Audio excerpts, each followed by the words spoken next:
آج ہم ایک ایسے موضوع پر بات کر رہے ہیں جو بہت سے والدین اور اساتذہ کے لیے روز کا مسئلہ ہے، بچوں کا اونچی آواز میں بولنا یا چیخنا۔ جی بالکل۔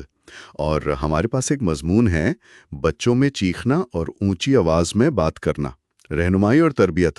تو آج اس پر ذرا تفصیل سے بات کرتے ہیں۔ ہاں، دیکھتے ہیں کہ یہ مضمون کیا کہتا ہے۔ مقصد صرف یہ جاننا نہیں کہ بچے کیوں چیختے ہیں، بلکہ یہ سمجھنا ہے کہ اس رویے کو مثبت طریقے سے کیسے بدلا جائے۔ بالکل۔ تو آئیے ذرا گہرائی میں جا کر دیکھتے ہیں۔ سب سے پہلے تو یہی سوال کہ آخر بچے چیختے کیوں ہیں؟ مضمون میں کئی وجوہات بتائی گئی ہیں۔ ایک تو ظاہر ہے توجہ حاصل کرنا۔ جی ہاں، یہ تو بہت عام ہے، لیکن ایک اور وجہ جو اکثر شاید نظر انداز ہو جاتی ہے وہ ہے اوور سٹیمولیشن، مطلب حواس پر بہت زیادہ بوجھ پڑ جانا۔ اچھا، وہ کیسے؟ یوں سمجھیں کہ ماحول میں بہت کچھ ہو رہا ہو، بہت شور، بہت لوگ، جیسے کسی کھیل کے میدان میں یا تقریب میں، تو بچہ مغلوب ہو جاتا ہے اور پھر چیخ کر رد عمل دیتا ہے۔ اوہ، یہ تو واقعی ایک الگ زاویہ ہے۔ مطلب بچہ بدتمیز نہیں، بس پریشان ہے۔ ہاں بالکل۔ اور پھر چھوٹے بچوں کے پاس اکثر اپنے بڑے جذبات، جیسے غصہ ہے، مایوسی ہے، ان کو بیان کرنے کے لیے الفاظ نہیں ہوتے۔ تو چیخنا ہی ان کا طریقہ بن جاتا ہے بات کرنے کا۔ صحیح کہا۔ اس کے علاوہ وہ ماحول سے بھی سیکھتے ہیں۔ اگر گھر میں بڑے اونچا بولتے ہیں تو وہ بھی اونچا بولنا سیکھ لیتے ہیں، اسے نارمل سمجھتے ہیں۔ بالکل۔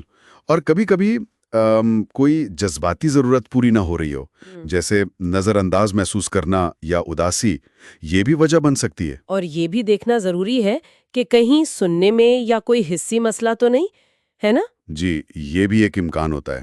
مضمون میں ایک مثال بھی دی گئی ہے زویا کی، 5 سال کی بچی۔ ہاں، وہ جو کلاس میں بہت چیختی تھی اور دوسروں کی بات کاٹتی تھی۔ بظاہر تو لگتا تھا کہ شاید نظم و ضبط کا مسئلہ ہے، ہاں، لیکن جب غور کیا گیا تو پتہ چلا کہ اصل مسئلہ گھر میں توجہ کی کمی تھی۔ وہ درمیانی بچی تھی اور محسوس کرتی تھی کہ اسے دیکھا نہیں جا رہا۔ تو اس کا چیخنا ایک طرح سے مجھے دیکھو کی پکار تھی۔ بالکل۔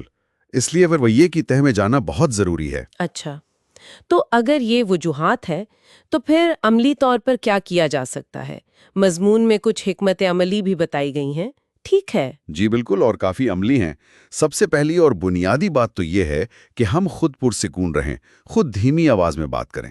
یعنی خود ایک نمونہ بنے۔ ہاں، بعض اوقات تو سرگوشی کرنا چیخنے سے زیادہ مؤثر ہوتا ہے توجہ حاصل کرنے کے لیے۔ یہ اندرونی آواز اور باہر کی آواز والا اصول بھی دلچسپ ہے۔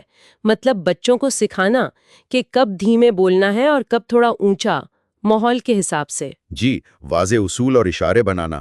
اور ایک اور اہم بات، بچے کے توجہ مانگنے کا انتظار نہ کریں، پہلے ہی اس کی موجودگی کو تسلیم کریں۔ ایک نظر، ایک مسکراہٹ بھی کافی ہوتی ہے۔ اور جذبات کو پہچاننا اور ان کا اظہار سکھانا، رول پلے یا کہانیوں کے ذریعے۔ بہت ضروری ہے۔ انہیں الفاظ دینا کہ وہ کیسا محسوس کر رہے ہیں۔ مجھے غصہ آ رہا ہے کہنا چیخنے سے بہتر ہے۔ اور وہ پرسکون گوشہ یا کام کارنر کا آئیڈیا؟ ہاں، یہ بہت اچھا ہے۔ ایک ایسی جگہ جہاں بچہ جب مغلوب محسوس کرے تو جا کر تھوڑا وقت گزار سکے، خود کو پرسکون کر سکے۔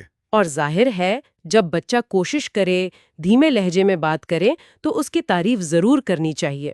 بالکل۔ مثبت رویے کو تقویت دینا بہت اہم ہے، اور ان سب میں مستقل مزاجی کلیدی ہے۔ یعنی گھر اور اسکول دونوں جگہ ایک ہی حکمت عملی ہو۔ جی ہاں، تاکہ بچے کو واضح پیغام ملے اور وہ خود کو محفوظ محسوس کرے۔ تو زویا کی کہانی میں کیا ہوا پھر جب اس کی اصل ضرورت سمجھا گیا؟ اس کی ٹیچر نے اسے کلاس میں چھوٹی چھوٹی ذمہ داریاں دیں، جیسے مددگار بننا۔ اس سے اسے اہمیت کا احساس ہوا۔ اور گھر پر؟ والدین نے سونے سے پہلے کا وقت خاص بات چیت کے وقت کے لیے مختص کیا، جہاں وہ اپنی پوری بات کہہ سکتی تھی بنا روکے ٹوکے۔ اور نتیجہ کیا نکلا؟ نتیجہ کافی حیران کن تھا۔ صرف 1 مہینے میں اس کے چیخنے کے واقعات میں 70% کمی آ گئی۔ 70%؟ یہ تو بہت بڑی تبدیلی ہے۔ جی ہاں۔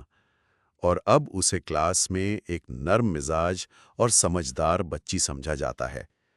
یہ دکھاتا ہے کہ صحیح حکمت عملی اور سمجھ بوجھ سے کتنا فرق پڑ سکتا ہے۔ تو خلاصہ یہ ہوا کہ بچوں کی یہ جو بلند آواز ہے، یہ صرف شور نہیں ہے، یہ اکثر ان کی طرف سے ایک پیغام ہوتا ہے۔ بالکل، کسی ضرورت کا، کسی احساس کا، یا شاید